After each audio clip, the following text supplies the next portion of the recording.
Bonjour à tous, bienvenue dans une nouvelle vidéo sur News Tiki Taka. Le Barça a perdu ce soir face à Villarreal par 3-2, mais ce n'était pas le plus important puisque le Barça a déjà fait ce qu'il avait à faire dans cette Liga. C'est la 28e Liga pour le Barça et forcément bon, on espérait quand même une victoire, mais on savait que les hommes de Hansi Flick avaient fait bien la fête ici à Barcelone.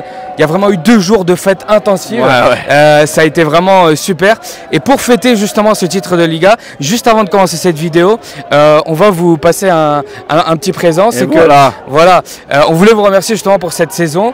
Il y aura ce tirage au sort de ce maillot qui est justement le maillot mort en fait, voilà, cette 28e Liga. Cette 28e Liga. Le tirage au sort se fera sur Instagram et vous aurez justement le nom du gagnant sur le débrief du dernier match de la saison face à l'Athletic Club de Bilbao. Donc vous avez une bonne semaine pour participer à ce tirage au sort et tenter de remporter ce maillot, ce t-shirt, voilà, pour commémorer tout ça. Donc ça c'était le... Merci au frérot Pai d'ailleurs, hein, derrière la caméra, voilà, on n'oublie pas. Les outilleros de News Tiki Taka. Exact. Donc voilà, ça c'était pour vous. Maintenant place au débrief. Alors Sacha, comment ça va ? Bah écoute, ça va super, voilà. Moi personnellement c'était la première fois que je voyais une Liga au stade. Malheureusement en 2023 j'avais pas pu aller au match face à la Real Sociedad, donc j'avais vu les célébrations depuis la télé. Et là je l'ai vu en vrai, je les ai vus en vrai, à nouveau, les 3 coupes comme à la parade. Vraiment ça fait plaisir, c'est magnifique en fait de voir ces petits trophées scintillants là comme ça sur la pelouse. Ça vient récompenser une saison extraordinaire de joueurs qui nous ont fait rêver. Et surtout, je te repasse la parole, mais moi le moment qui m'a marqué de ça, c'est quand tout le stade a chanter Hansi, Hansi à la manière de Pedri, parce que merci infiniment du fond de mon cœur Hansi Flick, tu m'as rendu ma dignité, tu m'as rendu ma fierté de couler.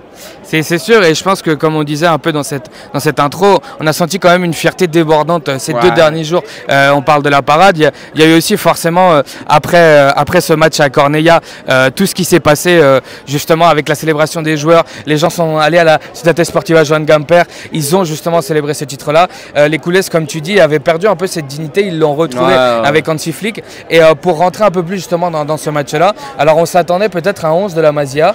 C'est vrai, voilà. Moi j'ai été très surpris par le 11, un 11 qui ressemblait vraiment à une équipe type, comme si le Barça n'était pas en vacances.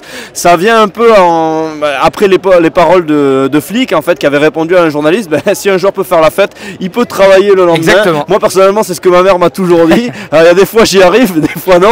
mais voilà, non, honnêtement je m'attendais absolument pas à voir Inigo Martinez. Et Inigo Martinez par exemple nous a fait un match de patron. Mais voilà, c'était une équipe qui, pour prendre le match très au sérieux, on a vu une belle première mi-temps, une seconde mi-temps par contre où là clairement les joueurs avaient la tête à la fête. C'est sûr, parce que je pense que sur cette première mi-temps, le Barça a quand même peut-être accusé le coup sur le tout début avec ce premier but justement de Villarreal, et après forcément le génie Lamine Yamal et l'authentique Fermin ont fait deux très beaux buts, 2 golassos comme on dit ici. Mais c'est vrai que sur cette composition, moi ce que je me suis dit tout d'abord, c'est que en fait le Barça va chercher le Pichichi, Sacha, parce que vraiment les 3 de devant c'était les 3 killers comme on dit ici, et moi je ne peux m'empêcher de penser au tout début que c'était un match pour que Lewandowski marque et qu'il accroche un peu. C'est la dernière chose qui reste aux coulisses. Ouais, tout à fait, c'est sûr que c'était un match où on se pensait voir Lewandowski marquer plusieurs buts. Ça a été un match compliqué pour lui, voilà, il a travaillé. Maintenant je pense que c'était aussi une manière pour Flick de montrer à quel point c'est un professionnel et un jusqu'au boutiste,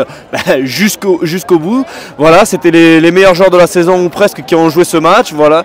Par exemple on pouvait s'attendre à une charnière un petit peu différente. Au final ça a été la Cubarsí-Inigo, et en fait on sent aussi à travers cette composition d'équipe, peut-être que même des joueurs qui ont fait la fête pendant 2 jours avaient cette envie de jouer, avaient cette envie de montrer, de se régaler face aux supporters. C'est vraiment des joueurs qui ont retrouvé cette envie de jouer, ce plaisir en fait de dominer les adversaires, de jouer au football, et ça s'est retrouvé avec ça. Je pense que voilà, l'objectif de Flick c'était de finir avec une victoire, ça n'a pas été le cas. Il faut dire que Villarreal de son côté jouait pour valider sa présence en Ligue des Champions, donc ils avaient un véritable enjeu pour le club. On sait que c'est aussi des joueurs de vraiment gros talent, donc voilà, le Barça a essayé, mais l'essentiel était déjà fait. C'est sûr, et comme tu disais très bien, et tu me le disais en off aussi, la victoire n'était quand même pas assurée lors de ce match-là. Personnellement, je le disais. Voilà, c'est ça. Alors, on n'incite pas les gens à mettre de l'argent, bien évidemment, mais c'est vrai que s'il y avait un match où, comme on dit dans le milieu, on peut envoyer une sacoche, oui, c'est sûr que sur Villarreal, là, quand tu vois que tu as une équipe qui est déjà championne et cherche juste à faire la fête, et l'autre qui veut valider sa présence en Ligue des Champions, bon. Voilà, c'est sûr, et je pense que Villarreal a pris ce match très au sérieux. si on regarde justement cette composition de Hansi Flick, le Barça aussi l'a prise au sérieux, je pense. Mais on a senti, voilà, qui mène à la pause. Mais on a senti quand même des joueurs fatigués. Il faut pas se mentir. Et forcément, je pense que sur les derniers instants, c'est là où s'est décidé le match justement. Et c'est là où en fait on a vu justement une équipe, comme tu disais, qui luttait pour la Ligue des Champions, et une autre qui avait déjà fêté le titre. Tout à fait. Et puis j'ai envie de passer quand même le bonjour, la bise au poteau Tanguy. Tanguy malheureusement qui n'est pas là aujourd'hui, qui reviendra très très vite. Et il y a eu un Barça avec Pedri en première mi-temps qui gagnait 2-1, et il y a eu un Barça sans Pedri. Frenkie de Jong n'a pas fait une mauvaise entrée, loin de là, mais qui a perdu 3-2. Donc c'est le petit coup d'œil, le petit, comment on dit ça, clin d'œil. Voilà, clin d'œil, parce que là, voilà, trop d'émotion d'avoir vu ce Barça soulever les 3 coupes face à moi, mais honnêtement, non, parfait. Tanguy, c'était pour toi. Exactement, je pense que ça résume très bien ce Barça, et forcément, on s'attendait justement à un match compliqué, ça l'a été. Et en fait, moi, ce qui m'a surpris aussi, et c'est la première chose que tu m'as dit en arrivant, c'est justement la titularisation de Ter Stegen. Parce que, alors, Chesney, Iñaki Peña, Ter Stegen. Si c'était un 11 de la Masia, moi j'avais dit j'ai envie de voir Kochen. Voilà, je l'avais dit. Alors, il est à moitié péruvien. Il est à moitié péruvien. Non, mais je pense que c'était une bonne occasion justement pour le faire. Au final, je suis désolé, mais Hansi Flick mise sur Ter Stegen, et le moins qu'on puisse dire, c'est que le devoir n'a pas été rempli. En fait, comme Araujo, le problème du Barça, c'est que tes 2 premiers capitaines ne rendent absolument pas la confiance au coach. Araujo t'a tué à Milan. Et là, Ter Stegen, encore une fois, j'ai passé de nombreux débriefs à dire que pour Iñaki Peña, malheureusement, c'était 1 tir, 1 but. Et Ter Stegen, aujourd'hui, ça doit être quoi, 3 tirs, 3 buts, voilà. Sur le 2e but, honnêtement, c'est un scandale de prendre un but comme ça, de l'offrir à ce point à l'attaquant adverse qui s'est tout simplement régalé. C'est un énorme point faible. Malheureusement, voilà, il faut avoir du respect par ce 10 ans au club. C'est un joueur qui a traversé des époques, c'est un joueur qui a eu des trucs, mais là, il est plus que temps pour lui aussi que la page se tourne. Tu peux pas être l'un des gardiens les mieux payés au monde et être à ce point fébrile. Merci Szczęsny d'être venu, parce que vraiment c'est dans ce genre de match là, même si on a pu avoir quelques critiques récemment sur Szczęsny, qu'on se rend compte à quel point Szczęsny a été important pour nous. Sans lui on n'avait pas ces titres là, et clairement les parades que lui il est capable de faire, cette capacité à faire peur à l'attaquant, Szczęsny est un lion au cigare, l'autre est un petit chat.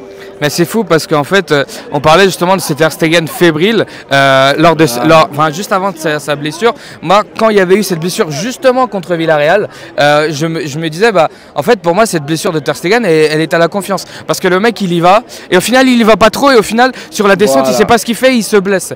Et en fait, d'accord, il est récupéré, d'accord, il est revenu, mais je ne retrouve pas le Ter Stegen qui me donnait cette confiance-là. Et c'est terrible parce que, comme tu le dis, c'est un joueur qui a fait justement plus de 10 ans au club, et en fait, comme on a dit pour d'autres joueurs, et moi je parle d'Araujo, je pense que pour Ter Stegen aussi une page se tourne. Maintenant on va voir justement ce que va faire le club avec son cas. Le mercato d'été va arriver très prochainement, très vite, et voilà, il faudra voir ce qu'a le Barça en tête. Les options aussi qui sont sur le mercato, Chevalier, on parle d'autres gardiens aussi. Ça on aura l'occasion d'en parler dans une prochaine vidéo. C'est ça. Je pense qu'il faut rester au niveau du match. Personnellement, il y a un joueur sur qui j'ai envie de te lancer, parce que c'est magnifique en fait. Aujourd'hui il était titulaire, moi j'appelle de mes voeux à ce qu'il soit titulaire. C'est le numéro 16 qui nous fait une fin de saison exceptionnelle. Voilà, ici c'était le 32, il a eu la vision, le réfait bien évidemment. Mais voilà, encore un but pour Fermin, et quel but! C'est ça en fait, c'est ça qu'on aime de Fermin, c'est ces buts spectaculaires, ces buts justement qui...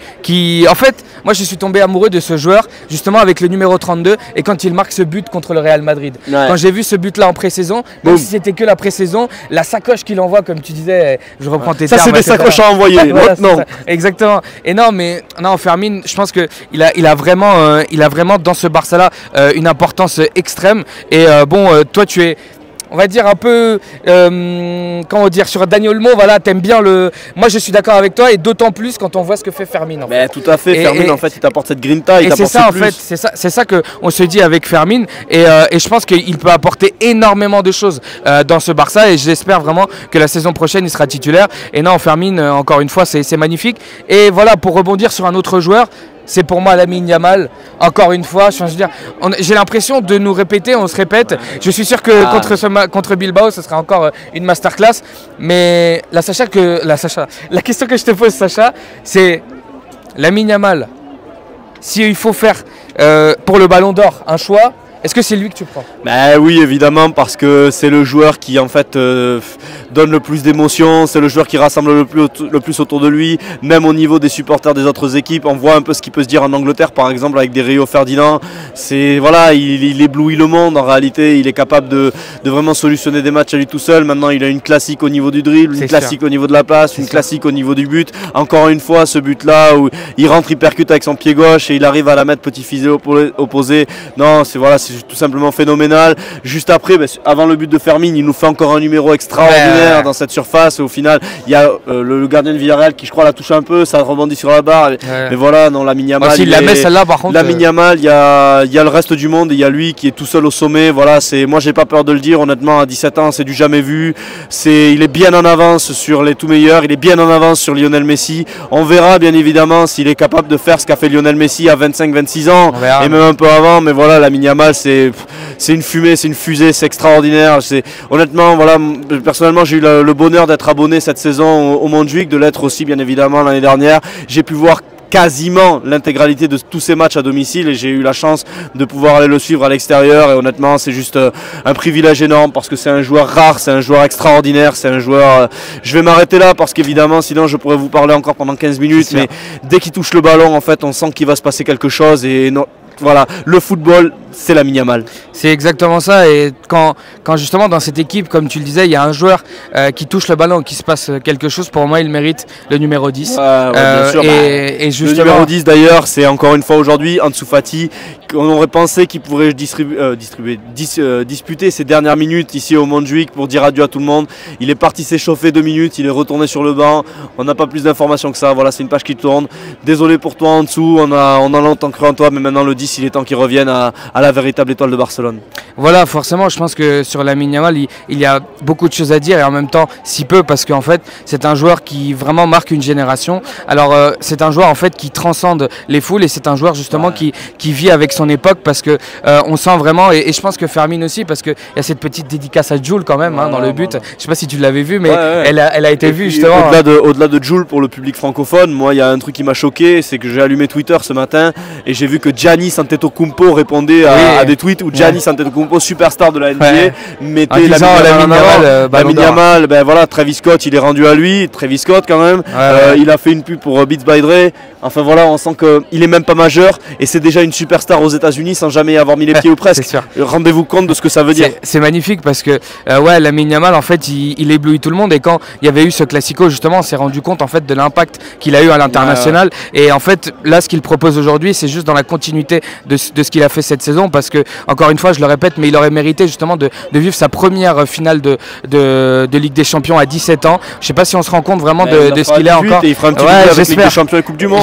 J'espère qu'il le fera et j'espère qu'il continuera dans cette lancée là parce que c'est vraiment la fierté de toute une région, de tout un pays pour moi aussi, de toute une ville qui est Barcelone qui justement a longtemps espéré voir en Ansu Fati le successeur de Léo Messi. Aujourd'hui je pense que Barcelone là avec Lamine Yamal. Alors forcément ça me rend triste pour Ansu Fati parce que je pense qu'il aurait quand même mérité justement de jouer ce match.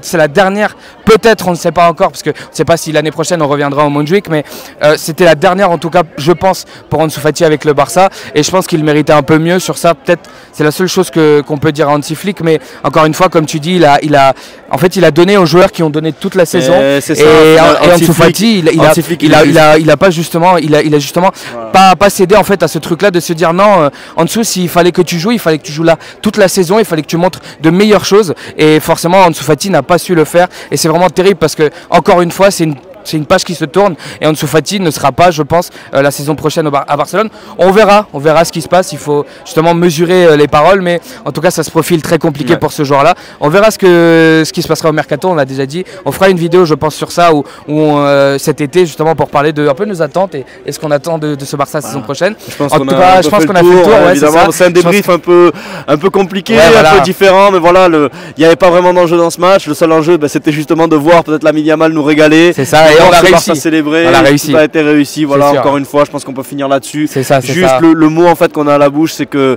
c'est merci parce que Pierrot et moi, on a commencé cette saison en faisant ces débriefs-là. Le premier face à Monaco, on était vraiment défaits. On pensait pas que cette équipe était capable d'aller au bout. En off avec des amis, j'ai dit, on nous aurait dit en août que si jamais on faisait deuxième devant l'Atleti et qu'on prenait la Copa par exemple sur un énorme carambolage, on aurait signé directement. Ils nous ont fait rêver, ils nous ont fait une saison extraordinaire. Ouais. Vraiment merci encore une fois. Et non, ouais, justement, et comme tu disais lors de ce match-là, au tout début, il disait ici à Barcelone qu'il falta équipe, c'est-à-dire il n'y a pas d'équipe. Et aujourd'hui, on a quand même vu que ce Barça, en remportant ces 3 titres et toute la fête qu'on a vue à Barcelone, et le Barça a quand même une belle équipe. Moi, et de belles années. J'appelle juste le rédacteur en chef de Sport, s'il vous plaît. Et là, bien sûr, il m'écoutera pas, mais après, pour la une de demain, falta Champions.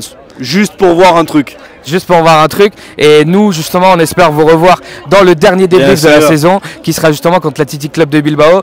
Tu disais que tu avais une petite finalement on pourra pas les envoyer un peu plus bas, mais voilà. Non. Mais on peut battre quand même l'Athletic Club. Après on peut avoir l'Espagnol qui tombe aussi lors de la dernière journée, mais surtout le pasillo à San Mamés du proyectazo de l'Athletic Club contre la décadence du Barça. Ça les gars, voilà, mettez la télé, regardez. Donc on verra ça, ce sera dans le prochain débrief. Merci à tous d'avoir regardé cette vidéo. Comme je vous ai dit, n'oubliez pas le tirage au sort. Il sera disponible juste après cette vidéo qui sera publiée. Nous on vous remercie. Merci à toi Sacha encore une fois. Merci à toi Pierrot. Merci à Tanguy qui nous regarde aussi, qui aide énormément sur ce projet. Nous on se retrouve dans une prochaine vidéo. Merci à tous. Bisca al Barça et Bisca News Tiki Taka.